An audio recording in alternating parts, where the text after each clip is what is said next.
ఇంకో వార్త చూద్దాం. గవర్నర్ తీరుపైన కాంగ్రెస్ గుస్సా. ఈ రేసు కేసు ఫైల్ పెండింగ్ పైన అసహనం. నెల రోజులుగా జిష్ణుదేవ్ వద్దే పరోక్షంగా బీఆర్ఎస్కు సపోర్ట్ చేస్తున్నారని అసంతృప్తి. కాంగ్రెస్ లీడర్ల ఇంటర్నల్ మీటింగ్లో డిస్కషన్. రాజ్భవన్ నిర్ణయం పైన కొనసాగుతున్న ఉత్కంఠ. గవర్నర్ జిష్ణుదేవ్ వర్మ తీరుపైన కాంగ్రెస్ లీడర్లు కోపంగా ఉన్నట్లు ప్రచారం జరుగుతూ ఉన్నది.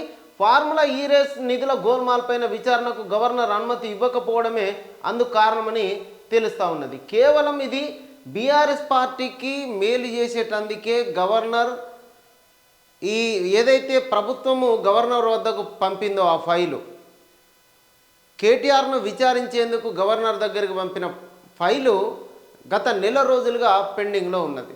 ఈ నెల 2వ వారం లోపల కేటీఆర్ ఎప్పుడైతే ఢిల్లీకి వెళ్ళిండో అదే సందర్భం లోపల గవర్నర్ జిష్ణుదేవ్ శర్మ కూడా ఢిల్లీకి వెళ్ళడం జరిగింది.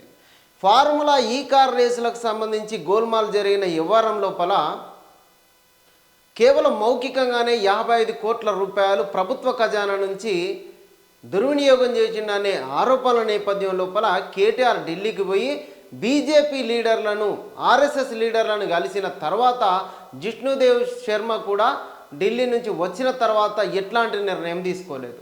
గత నెల రోజులుగా గవర్నర్ వద్దనే పెండింగ్లో ఉన్నది ఆ ఫైలు. ప్రభుత్వం తీసుకున్నటువంటి నిర్ణయాన్ని గవర్నరు ఆమోదించాల్సి ఉన్నది.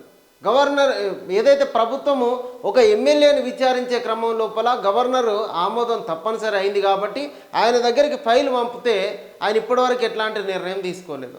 దీంతో కాంగ్రెస్ పార్టీ లోపల బీఆర్ఎస్ బీజేపీ రెండు ఒక్కటే కాబట్టి కేటీఆర్ పైన చర్యలకు ఆదేశాలు ఇవ్వడం లేదు, కేటీఆర్ పైన చర్యలు తీసుకోవడానికి ఆ ఫైల్ను మూవ్ చేయడం లేదని కాంగ్రెస్ పార్టీ ఇంటర్నల్ డిస్కషన్. అదేవిధంగా కేటీఆర్ జిష్ణుదేవ్ శర్మ ఢిల్లీకి వెళ్ళిన సందర్భం లోపల కూడా డైరెక్ట్గా ఆరోపణలు కూడా చేసింది కాంగ్రెస్ పార్టీ. ఇది బీఆర్ఎస్ బీజేపీ మధ్య ఉన్నటువంటి మైత్రి, ఆ స్నేహాన్ని సూచిస్తూ ఉన్నది. లేదంటే కేటీఆర్ పైన మేము చర్యలు తీసుకుంటాము అని చెప్పి కాంగ్రెస్ పార్టీ కూడా ఆలోచన చేస్తూ ఉన్నది. గతంలో బీజేపీ అంటే ఇప్పుడున్నటువంటి కాంగ్రెస్ ప్రభుత్వము ప్రతి నిర్ణయాన్ని కూడా రాజ్భవన్ వద్దకు వెళ్ళి గవర్నర్ తోటి డిస్కషన్ చేస్తూ ఉన్నది. రేవంత్ రెడ్డి కూడా ప్రతి విషయం లోపల గవర్నర్కి ప్రోటోకాల్ పాటిస్తూ ఉన్నాడు. గతంలో రాజ్భవన్కి ప్లస్ ప్రభుత్వానికి మధ్య పచ్చగడ్డి వేస్తే బగ్గు అనేటువంటి పరిస్థితి ఉండే. గతంలో తమిళసై నాకు ప్రోటోకాల్ పాటించడం లేదు అంటూ అనేక బహిరంగ వేదికల మీదనే ఆమె చెప్పినటువంటి సందర్భాలు. కానీ ఇప్పుడున్నటువంటి కాంగ్రెస్ ప్రభుత్వము గవర్నర్కు మధ్య సఖ్యతనే ఉన్నప్పటికీ ప్రతి విషయం లోపల గవర్నర్ నిర్ణయాలను గవర్నర్ తోటి ప్రతి విషయాన్ని డిస్కస్ చేసిన తర్వాతనే నిర్ణయాలు తీసుకుంటా ఉన్నది కాంగ్రెస్ ప్రభుత్వం. అయినప్పటికీ వాళ్ళ లోపల ఉన్నటువంటి బీఆర్ఎస్ బీజేపీ లోపాయికారి ఒప్పందంతో కేటీఆర్ యొక్క ఫైలు ఫార్ములా ఈ కార్ రేసులకు సంబంధించి ఆ ఫైల్ను పెండింగ్లో ఉంచుతూ ఉన్నారు. మేము కేటీఆర్ పైన చర్యలు తీసుకోవడానికి సిద్ధంగా ఉన్నాం, కానీ ఆ ఫైలు గవర్నర్ దగ్గర ఉన్నది.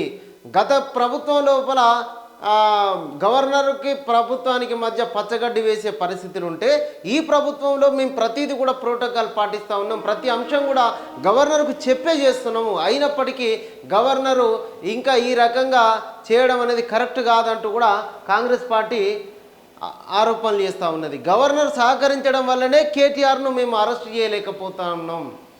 గవర్నర్కు ఉన్నటువంటి విధులను ఆయన తూచ తప్పకుండా పాటించినట్లయితే మేము కేటీఆర్ను అరెస్ట్ చేస్తామంటూ కూడా ఆ ఫైల్ గవర్నర్ దగ్గర ఉంది కాబట్టి గవర్నర్ నిర్ణయమే తుది నిర్ణయం అని చెప్పేసి ఇక్కడ కాంగ్రెస్ పార్టీ చెప్తా ఉన్నది.